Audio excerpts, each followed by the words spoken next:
இல்ல படம் நல்லா இருக்குங்க. நான் ஒரு ஒரு ஒரு எளிய ரசிகனா சொல்றேன். எனக்கு படம் ரொம்ப பிடிச்சிருக்கு. என் குடும்பத்தோட போய் பார்த்தேன் நானு. என் குழந்தைகளுக்கு படம் ரொம்ப பிடிச்சிருக்குது. நீங்க நெகட்டிவா ஒரு 4, 5 பேர் பேசுறாங்கன்றக்கா நம்ம அதை நம்ம மனசுல வைக்க வேண்டாம். நிறைய பேர் பாசிட்டிவா சொல்றாங்களே. எல்லாரும் படம் பார்த்துக்கணும்னு சொல்றாங்க. தமிழ் சினிமாவை அடுத்த கட்டத்துக்கு எடுத்து போறதுக்கு முயற்சி பண்ணியிருக்காங்க. அந்த அந்த எண்ணத்துக்கும் அந்த முயற்சிக்கும் நான் உண்மைக்கு நான் தலை வணங்குறேன். நம்ம எல்லாரும் பாராட்டக்கூடிய விஷயம். இவ்வளவு பேர் உழைப்பு போட்டிருக்காங்க இல்லையா, அதை நீங்க படம் பார்த்துருப்பீங்கன்னு நினைக்கிறேன்.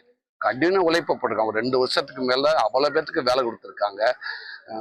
பல கோடி கடனை வாங்கி படம் எடுக்கிற தயாரிப்பாளர் யாரு தான் படம் தோக்கணும்னு படம் எடுக்க போறது கிடையாது. இவ்வளவு இத்தனை வருஷம் ஒர்க் பண்ணிட்டு ஒரு நடிகர் யாரும் நான் இந்த படம் தோக்கணும் அப்படின்னு நினைச்சு யாரும் நடிக்க போறது கிடையாது, உழைப்பப்பட போறது கிடையாது. எல்லாமே இந்த படம் வெற்றி அடையணும், மக்களுக்கு பிடிக்கணும்ன்றக்காக வேலை செய்யணும். கண்டிப்பா அது ஒரு நடந்திருக்குன்னு நான் நினைக்கிறேன். இதை ஒன்றும் கண்டிப்பா மக்கள் நிறைய சப்போர்ட் பண்றாங்க, நிறைய பேர் பார்த்துருக்காங்க.